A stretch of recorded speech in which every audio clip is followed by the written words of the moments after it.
Boa noite a todos. Antes de tudo, eu gostaria de agradecer a Jesus e à casa pelo convite, porque me traz muita alegria estar aqui novamente depois de bons anos. E fico contente também de ver rostos desconhecidos por mim, né? Em nome da casa, me permitam, sejam todos muito bem-vindos. E eu gostaria de reforçar para todos que eu gosto muito que me interrompam durante a palestra. Muito que coloquem o que pensam, que levantem dúvidas ou que coloquem objeções, que não concordem. Isso faz com que tudo fique muito rico, porque eu entendo que a Casa Espírita é um lugar de discussão de ideias, sempre de forma sadia, com respeito, claro, mas de uma forma que a gente consiga colocar o que pensa e principalmente o que sente. Então sintam-se muito à vontade, me interrompam mesmo, tá? Gosto bastante quando acontece. Muito bem. Desde o momento que o Dé e eu combinamos hoje, a palavra medo surgiu na minha mente. Não que eu estivesse com medo de vir aqui, mas que eu acho que esse tema pode ser importante, o medo. Então acho que falarei sobre ele hoje e quero saber se vocês acham um tema interessante, né? E para começar, eu gostaria de convidá-los a visualizar um horizonte distante, um futuro, o futuro de vocês, o nosso futuro. O que há no nosso futuro? Será que é algo bom ou é algo doloroso? Eu peço para os pessimistas pensarem bem, né? Porque é possível pensar, e eu gostaria de ter exatamente essa conversa, de que o nosso futuro, que nós temos indícios que o nosso futuro será ótimo. De todos nós. Talvez eu não esteja me referindo ao futuro daqui a uma semana, nem daqui a um mês, nem daqui a 10 anos. Mas um horizonte, talvez até maior. Todo o nosso futuro será muito bom. E por que eu posso dizer isso? E aí eu gostaria de saber o que vocês pensam sobre as minhas considerações. Bem, então vamos pensar, refletir sobre em que bases a vida está estruturada. Segundo o que Jesus nos coloca e a doutrina espírita reforça e amplia. A primeira coisa que a gente pode, talvez precise pensar, é que nós somos imortais. Isso que parece uma coisa tão já comum, porque praticamente todas as religiões falam sobre isso, e nós já ouvimos isso tanto. Eu percebo que eu não sei se a gente não acredita direito nisso, ou que a gente não pensou profundamente sobre isso. Porque parece que a gente age, vive, como se não acreditasse nessa questão que me parece fundamental. O que significa que eu sou imortal? Que somos imortais? O que significa? Só que a gente vai nascer muitas vezes? Não, significa muito mais do que isso. Significa que nós vamos ter todas as oportunidades de fazer o nosso futuro ser excelente. Nós vamos ter tempo para arrumar toda a bagunça que a gente fizer. Vamos ter tempo para aprender o que a gente não sabe. Nós vamos ter tempo para aprender a ser feliz.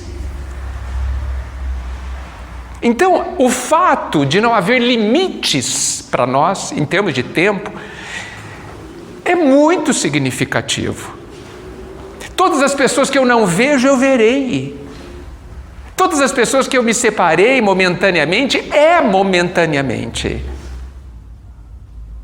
Todos os erros que eu fiz, eu terei chance e repararei. Tudo que eu não sei, eu saberei. O amor que Jesus nos instrui a ter, nós aprenderemos a ter. Porque nós temos todo o tempo necessário. Então, esse me parece uma base de raciocínio, de reflexão muito importante. Nós somos imortais. A segunda grande questão dentro desse horizonte que eu quero construir na mente de vocês é que nós somos amados.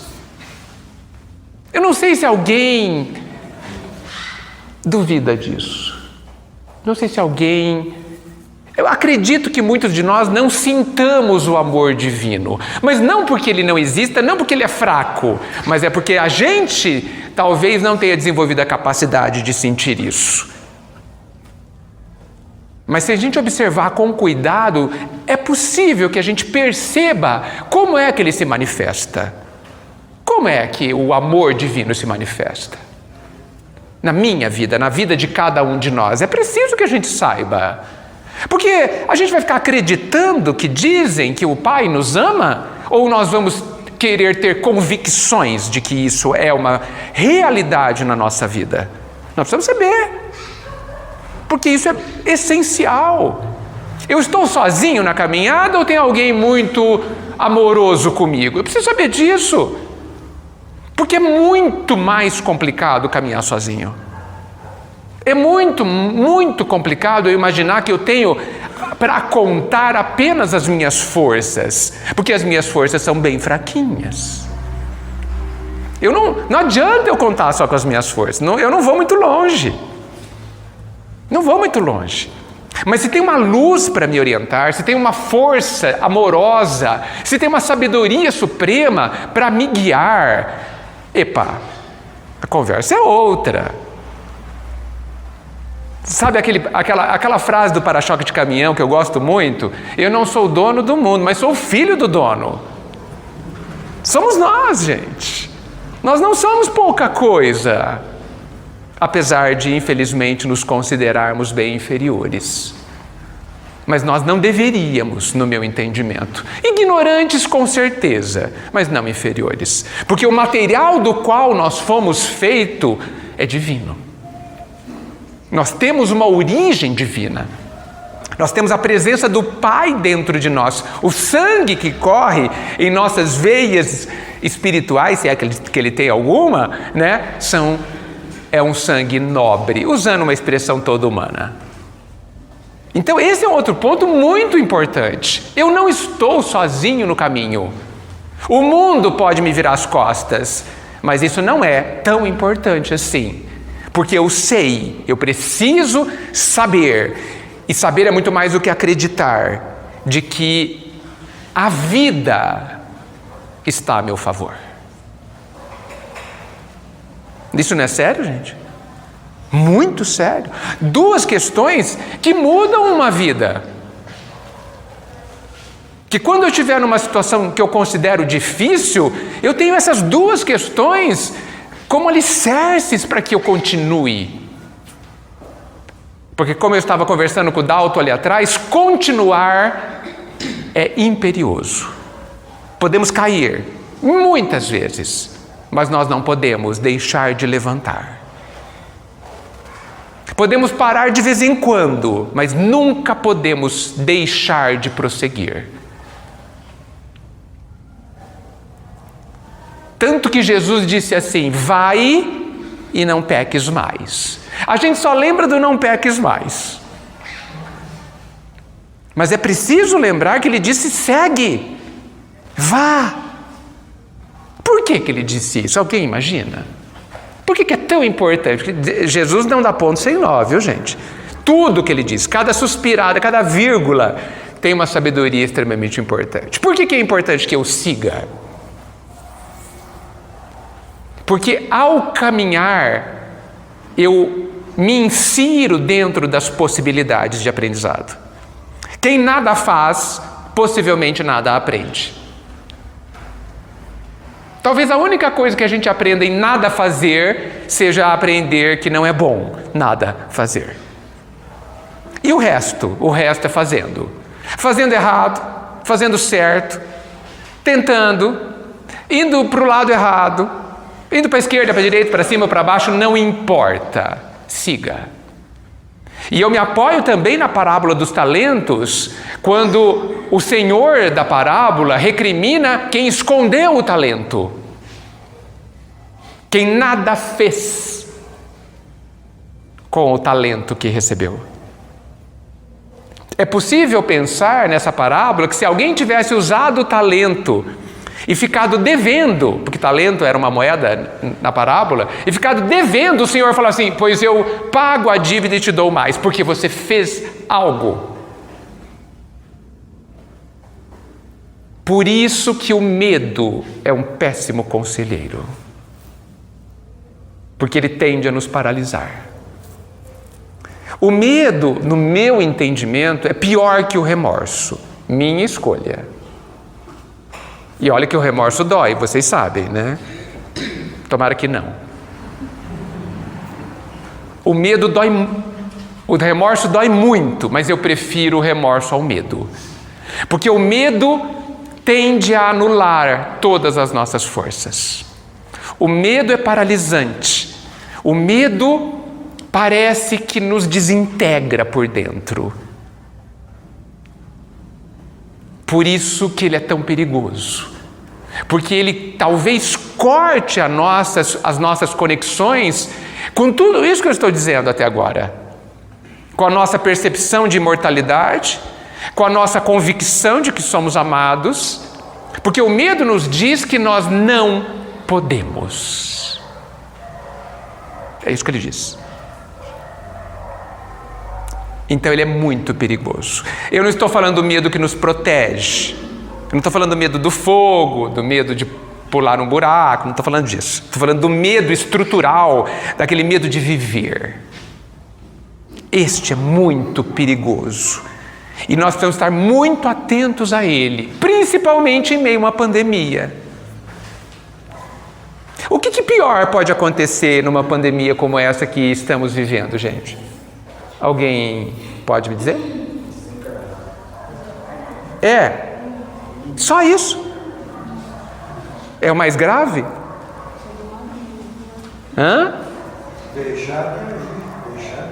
Deixar de viver. E deixar de viver é morrer? O senhor está se referindo à mesma coisa? Não. Não, deixar de viver o dia a dia. Muito bem.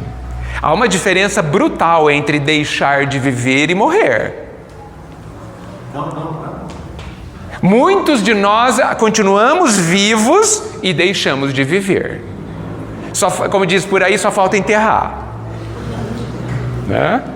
Não é bom deixar de viver. Medo de paralisar. Não é bom deixar o medo nos paralisar. Gente, nós acabamos de dizer há pouco que nós somos imortais. E o pior que pode acontecer numa pandemia é a gente desencarnar. Ou seja, quase nada é pior. Qual o problema da gente desencarnar? Alguém pode me dizer? Qual o problema? Não? Não tem nenhum problema? Nenhum problema? Que bom. Mas eu não lembro a data de voltar. Oi? A pessoa tem que entender que, diferente da pandemia, com pandemia, sem pandemia, a data da volta já está agendada, amigão. Sim. Se agora ou se é daqui 10 anos, você vai voltar, querido. Sim. Na nossa história aqui, o final é conhecido. O personagem sempre morre. Né? O artista principal, o galã ou a princesa, sempre morre. Né? Ninguém pode morrer antes do tempo se a gente se descuidar. Querer morrer, não. Morrer não é bom, querer morrer não é bom. Querer morrer significa não querer aprender. A gente geralmente quer morrer quando a gente tem um medo imenso. Por isso que ele é perigoso. Quem quer morrer significa, me parece, que tem medo de viver. Tá certo? Sabemos que quem quer morrer tem medo da dor que sente por estar vivo.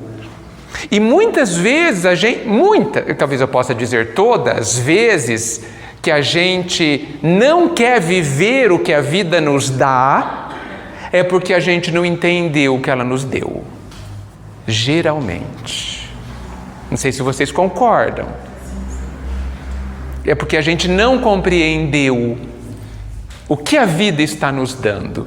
E isso é muito importante, porque olhem só, se a gente concorda, não sei se vocês concordaram porque vocês não disseram nada, mas se a gente concorda que nós somos muito, infinitamente amados,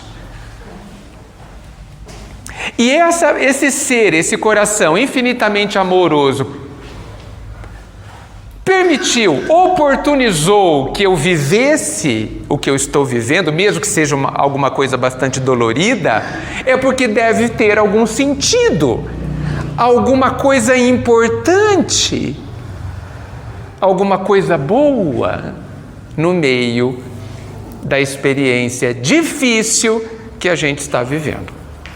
Não acham, gente? Se isso é verdade, e a gente tem que pensar se é ou não, porque não adianta vir alguém aqui na frente como eu ficar falando essas coisas para que isso seja verdade. Pode ser verdade para o mundo inteiro, mas isso não importa. Importa é se for verdade para você, para cada um de vocês. E isso é vocês que vão decidir, não sou eu. Eu insisto, o mundo inteiro pode dizer que isso é verdade, mas se para você não for, não é. Então, a pergunta que eu quero deixar para vocês é: isso que nós estamos conversando aqui é verdadeiro para você? Pensem, e não pensem só agora, porque nós vamos viver situações para os quais nós precisaremos nos valer desta convicção. Senão vai ser muito complicado viver essas situações. Muito complicado. Se nós não guardarmos dentro de nós determinadas convicções, representando alicerces. Vocês sabem para que serve alicerces? Alicerce é aquela coisa bastante forte que sustenta o edifício. Vem o vento, o terremoto, vem o cupim é mais perigoso que o terremoto às vezes, porque a gente não dá bola para ele. Cuidado com os pequeninos problemas, mas que são milhões. Aqueles que acontecem umas 20 vezes por dia. Cuidado. Geralmente a gente não presta atenção. Diz o bom senso que a gente nunca pode subestimar o inimigo, não importa o tamanho dele. Bem, quando essas situações vierem, e alerta geral, elas virão, ok? Não duvidemos disso. Nós precisamos estar preparados. E nós podemos estar preparados. E como é que eu me preparo? Pensando em qual é o meu alicerce. Isso é suficiente. E depois que falar, bem, o meu alicerce é esse, mantenha-o sólido dentro de você. E você será capaz de viver tudo o que a vida te der. E se os alicerces resistirem, eles estarão mais fortes a cada embate. E você estará mais feliz, mais em paz. Por quê? Porque o medo não chegará mais perto do seu coração. Porque você vai confiar muito mais no seu próprio alicerce do que nas bobagens que o medo te disser. Percebam que está em nossas mãos nos prepararmos. Não está na mão de alguém, do pai, da mãe, do fulano. Não está na mão de ninguém, nas suas. Você. A questão é a seguinte: você quer ter medo? Não, então se prepare. É simples assim. Se você não se preparar, possivelmente sentirá medo.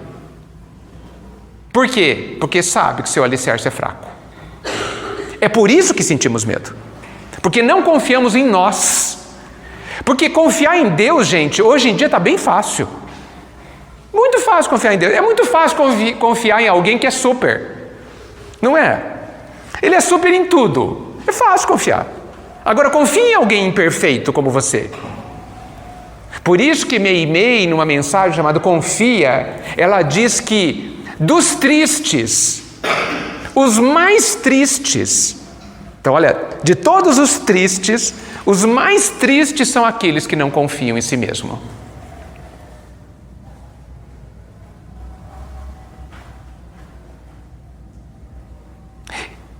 E aproveitando o que eu disse no início, nós não devemos só confiar em nós. Porque nós sabemos que as nossas forças, a nossa compreensão e o nosso entendimento são extremamente limitados ainda. Mas nós não estamos sozinhos. Complementando o que eu não tenho, está o próprio Pai. E, portanto, de fato, eu não preciso de mais ninguém para me acompanhar na luta, porque eu tenho o Senhor ao meu lado. Se nós não tivermos essa convicção, nós não confiaremos em nós. Nós veremos a luta se desenvolver na nossa frente e, sim, claro, nós sentiremos medo. Por quê? Porque eu apenas me avalio e percebo que as minhas forças, o meu entendimento, são insuficientes. Mas somados a proteção, eu não vou dizer proteção, somado ao apoio, prefiro assim, o apoio do Pai, eu conseguirei. Por isso que existe um alerta que o suspeito que seja feito por Emmanuel, eu espero que tenha sido feito, porque eu sempre digo que foi ele, mas eu nunca achei essa referência. Mas é possível que Emmanuel tenha dito o seguinte: como ousas caminhar sem uma luz? Como ousa? Como a gente ousa caminhar na vida, viver sem uma luz, gente? E nós cometemos essa ousadia. A gente sai por aí sem nenhum tipo de preparo, achando que sem nada, de peito aberto, nós vamos enfrentar o mundo. E quem enfrenta o mundo, segundo o nosso amigo Anselmo, vai perder. Porque o mundo não é para ser enfrentado, é para ser compreendido. O mundo é nossa escola, gente. Não se briga com a escola. Se aproveita a escola. Não se briga com a escola. Que proveito tem brigar com a escola? Mas eu aproveito a escola para aprender. E aprender o quê? A ser feliz, porque alguma coisa mais importa. Aprender para quê? Se não for para ser feliz. Para ter paz no coração. Não considero nada mais importante do que isso. Diante do que eu disse, alguém quer colocar alguma coisa? Alguém discorda? Alguém quer colocar um reparo? Alguém quer que eu fale mais sobre algum aspecto? Oi, olha que delícia. Você falou que a gente tem que se preparar, tá? Uhum. Então eu gostaria que você explicasse se preparar como. Como? Eu gosto do como, Cuca. Como, para quê? Para que nós sabemos. Para que já sabemos. Eu acho que a gente precisa falar mais do como. Falar o que a gente já sabe. Eu não acredito que exista alguém no mundo que já não ouviu falar qual é o caminho. Principalmente no Ocidente. Nós sabemos qual é o caminho. Como viver esse caminho, eu acho que a gente realmente precisa falar mais. Como a gente se prepara, gente? Todo o preparo, no meu entendimento, ele precisa acontecer dentro de nós. Não há outro lugar. Alguma coisa precisa ser alterada, precisa ser preparada, precisa ser melhorada dentro de cada um de nós. Só que dentro de cada um de nós, sendo muito superficial, tem duas coisas só. Sendo bem superficial, peço licença. O que você pensa e o que você sente. Ok?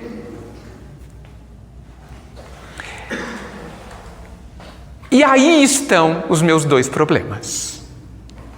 Porque eu não sei pensar direito. e não sei sentir direito. Vocês sabem?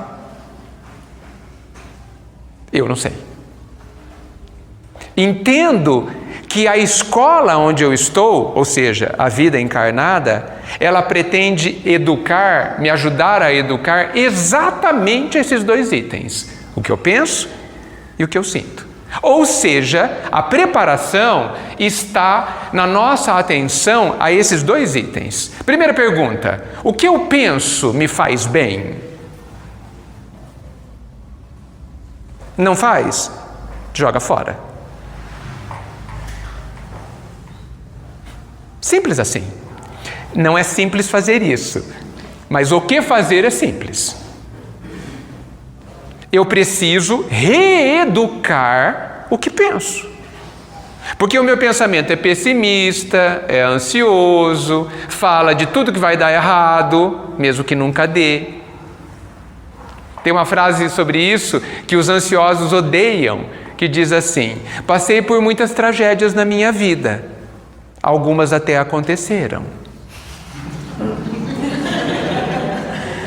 Alguém se identifica? Não levante a mão. Tá? Não levante a mão. Só que eu sofri todas as tragédias. As que aconteceram e as que não aconteceram. Por quê? Porque o pensamento está deseducado. Quantas lágrimas seriam evitadas se a gente só sofresse o que a vida nos traz? Quantas lágrimas a gente não choraria se a gente só sofresse as ditas tragédias que aconteceram? Claro que os ansiosos e pessimistas vão falar: mas pode acontecer. Ok, é verdade. Quando acontecer, você faz alguma coisa. Se acontecer. Muito bem. Se prepare. Se preparar é uma coisa permanente, gente. Permanentemente a gente precisa se preparar. Mas não num ato de desespero. Mas com serenidade, como se o preparar-se fizesse parte da sua vida. Você não se prepara para fazer o almoço amanhã? Você não pensa: não, eu preciso comprar alguma coisa, o que eu vou fazer amanhã? Você está se preparando. Simples assim. E você faz isso todos os dias. Eu vou trabalhar amanhã, não posso esquecer da minha maleta, não posso esquecer da caneta, não posso esquecer do meu equipamento de segurança. Pronto, está se preparando. Fez a listinha e acabou. Pare de pensar. Mas eu penso desesperadamente. Então se eduque. Eu não consigo. Você não quer. Porque se você quisesse, você conseguiria. Nós somos aqueles filhos de Deus capazes de conseguir tudo o que a gente quer.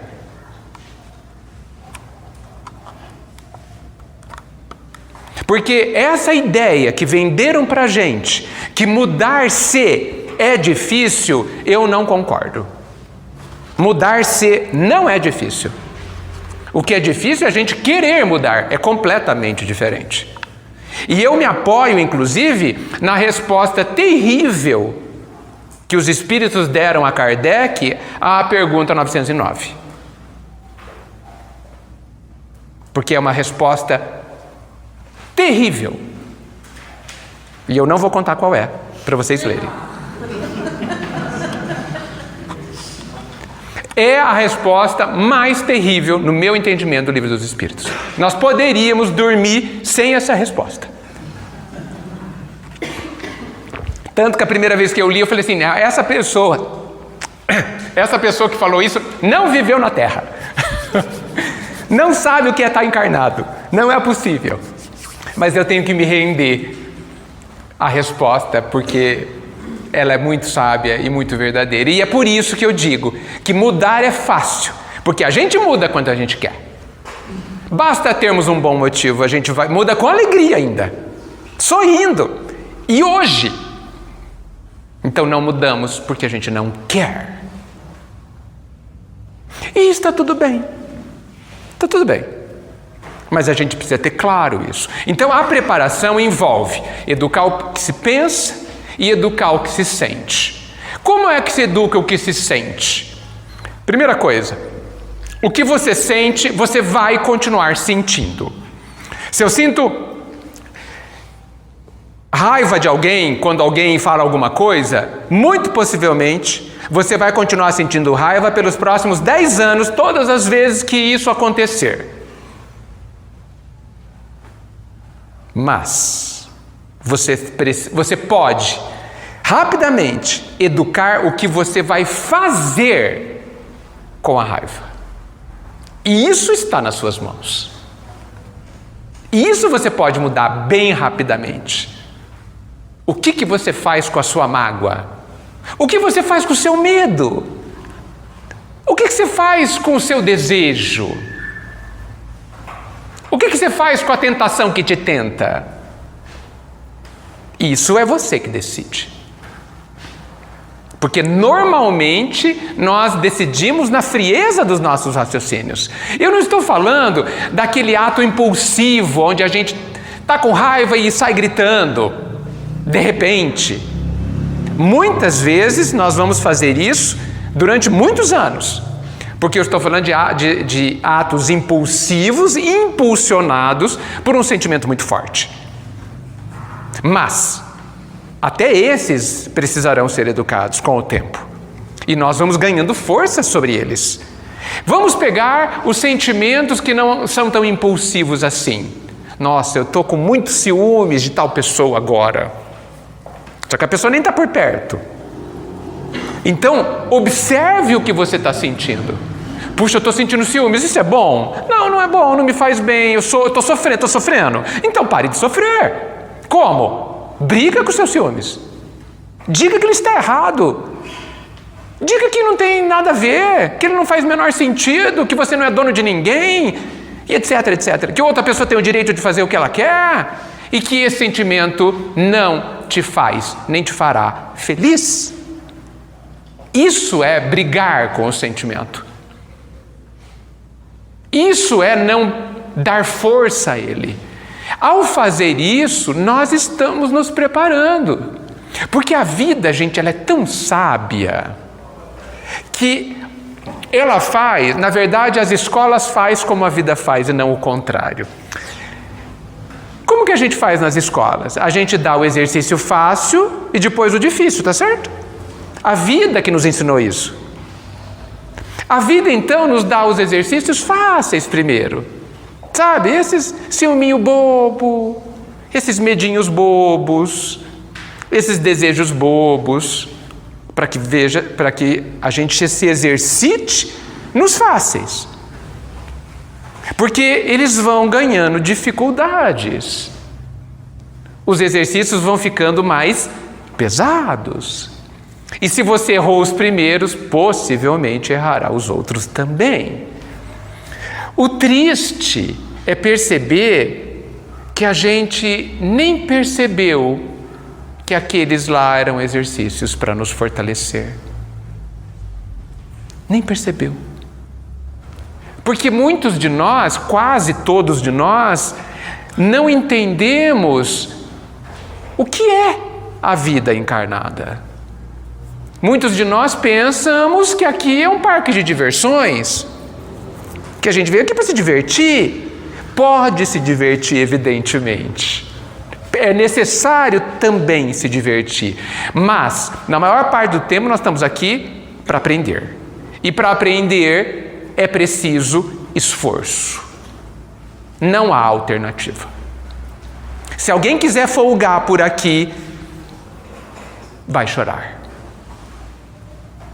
Porque aqui é lugar de aprendizado. E para aprender é preciso esforço, atenção, dedicação.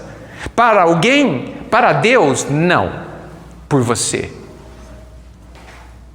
Deus está muito bem, obrigado. E se a gente fizer ou não fizer, Ele vai continuar do mesmo jeito. Mas se nós não fizermos, nós vamos continuar como estamos ou vamos piorar. E se a gente fizer, a gente vai ou continuar como estamos, ou vamos ser mais felizes. está nas nossas mãos. Consegui responder, Cuca? Se eu percebo aos poucos que eu estou ganhando força em relação ao meu pensamento, que é rebelde, em relação ao meu sentimento, que é rebelde, uma criança de 5 anos, de tão rebelde, né? Eu percebo que eu sou capaz. E aí eu tenho menos medo dos exercícios que a vida me der.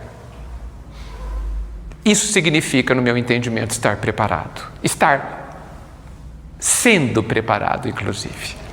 E a vida vai perceber isso e vai te ajudar profundamente. Porque canais de sintonia são criados em nosso benefício, nós criamos em nosso próprio benefício, e nós começamos a ver o que nós não víamos em termos de oportunidade, em termos de beleza. A paz dentro de nós começa a crescer. Nós começamos a nos sentir mais fortes, mais confiantes. E nós começamos a perceber em toda parte o amor do Pai. Em toda parte. Em meu benefício. Reconhecendo tanto naqueles momentos fáceis, quanto nos momentos trabalhosos, como sendo a presença do Pai na minha vida. E eu percebo que está tudo bem. Que sempre está tudo bem. Mesmo que eu não compreenda. Mas eu tenho a convicção que sustenta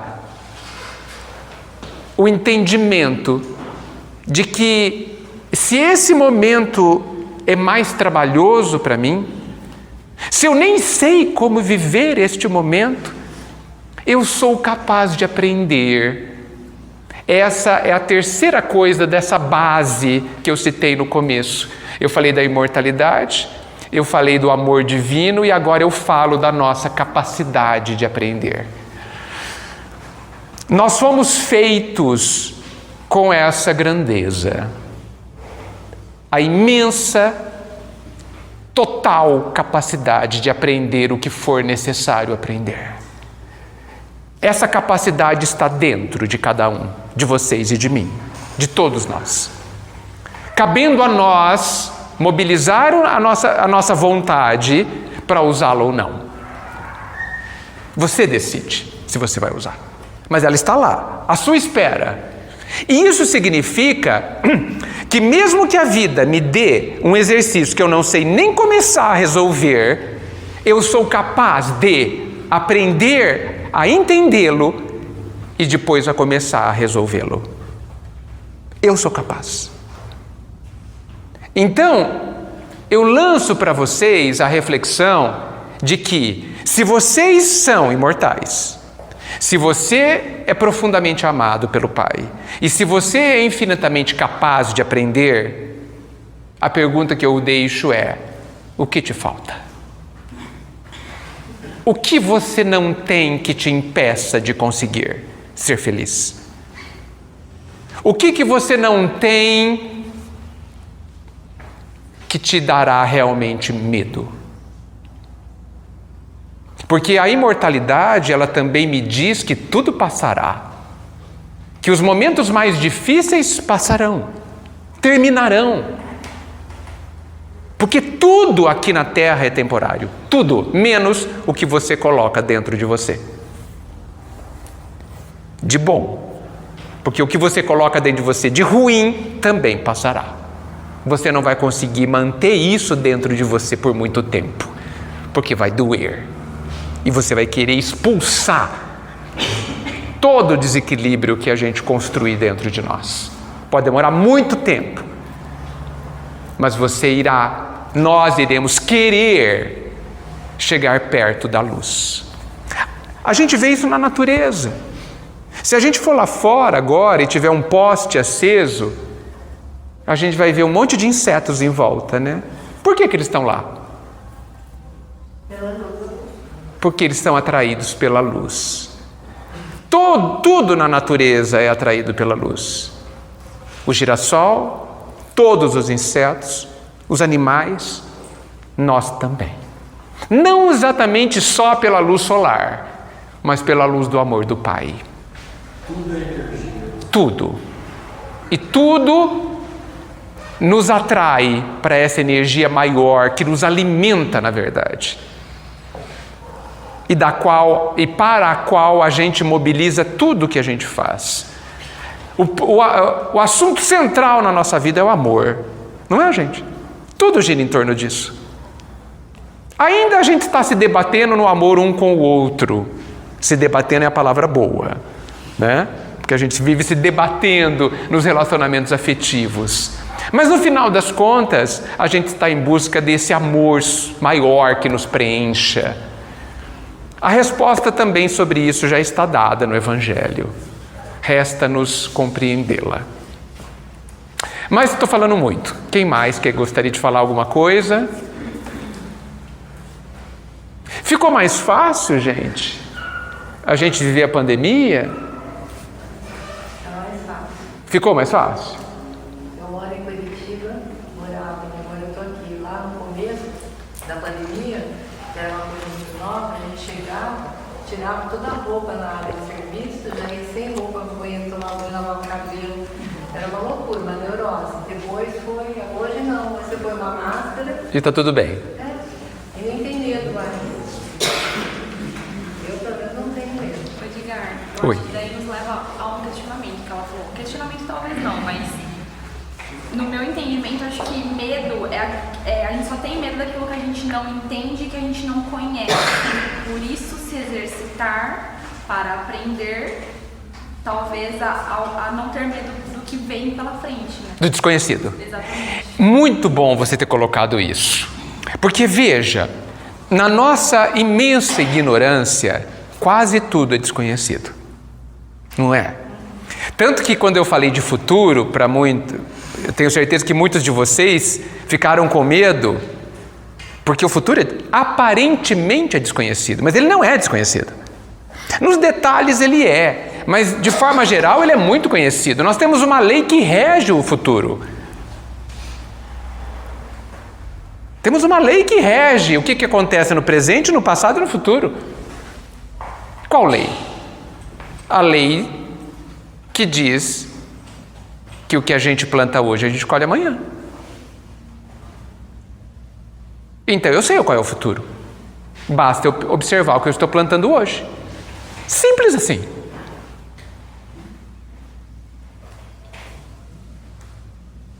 Fui muito simplista? Não, acho que é isso. Não é? Eu não sei dos detalhes, eu não sei onde, não sei com quem, não sei quando. Mas se eu estou convicto que a minha plantação é no mínimo boazinha, eu vou ter uma colheita boazinha. Porque esta é a lei.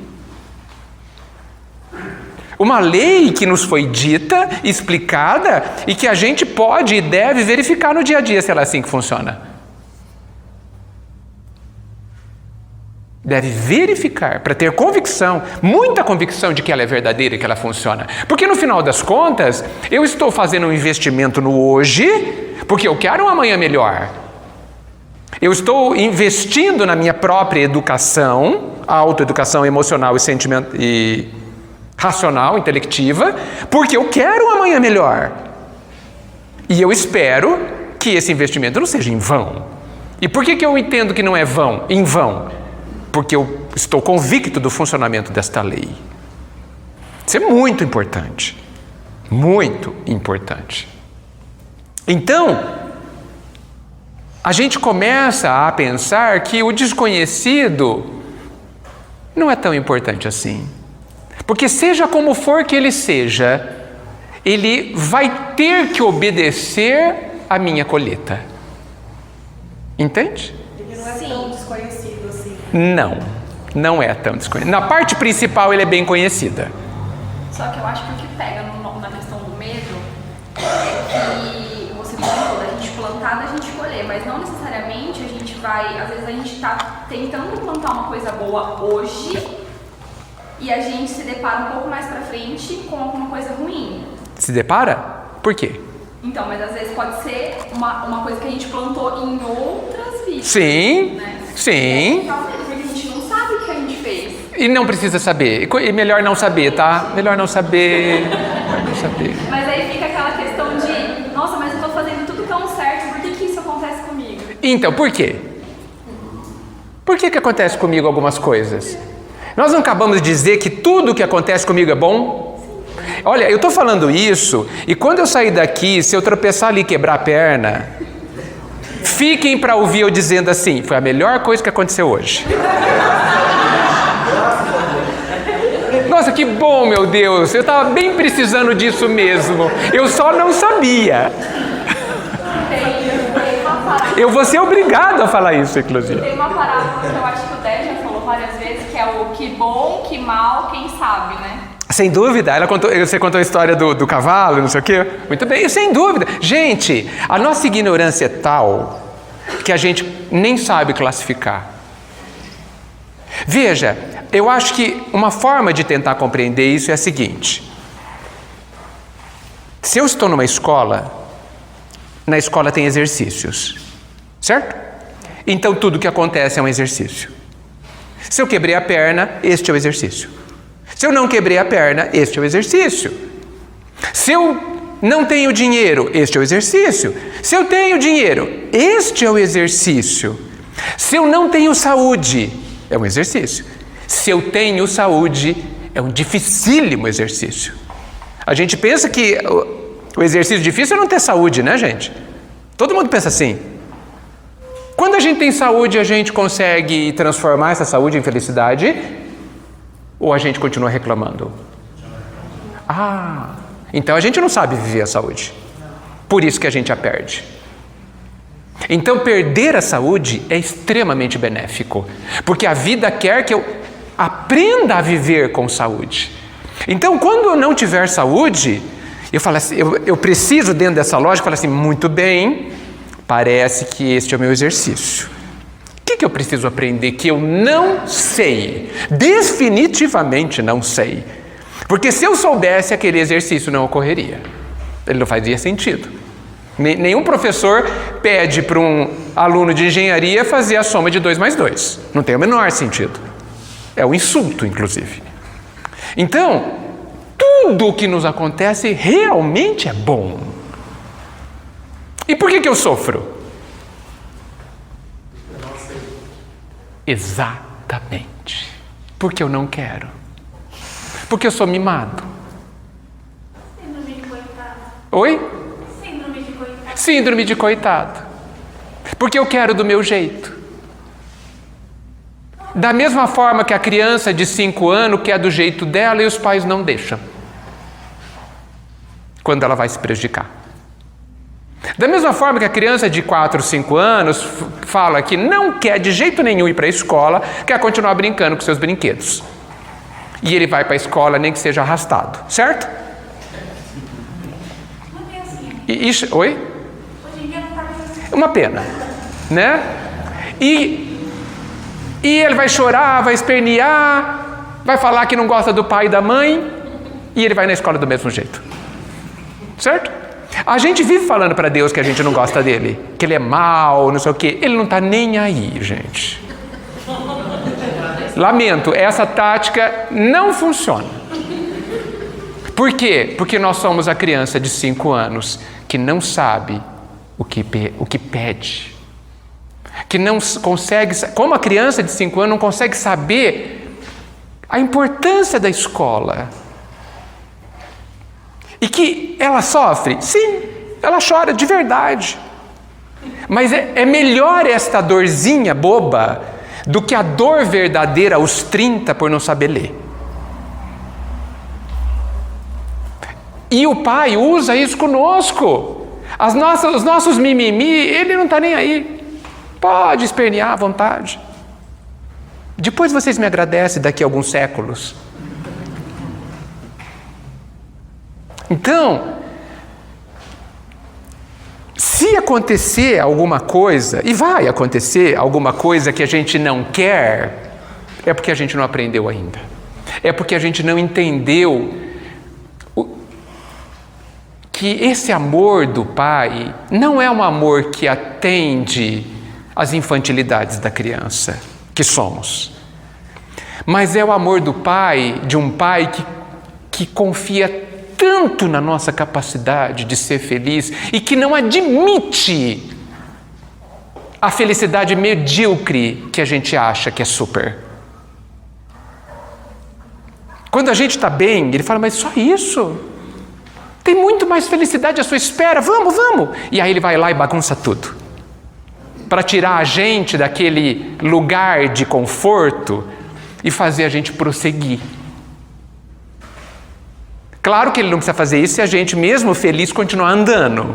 Continuar querendo se educar, continuar querendo se transformar em alguém mais feliz, que compreenda mais, que no final das contas ame mais. Então, gente, o futuro é iluminado à nossa espera. E de certa forma nós estamos plantando esse futuro. Um pouco, talvez, mas estamos plantando. Nós viveremos esse futuro. Talvez a gente tenha que passar por poucas e boas antes de ficar ótimo, né? Mas nós aprenderemos com os momentos poucos e ruins, de que eles não valem a pena. E de que é extremamente importante a gente viver a nossa vida interior, cultivando todo esse terreno divino que está dentro de nós, abandonado, as moscas, porque até hoje a gente só se importou com o lado de fora, e o lado de fora vai virar pó.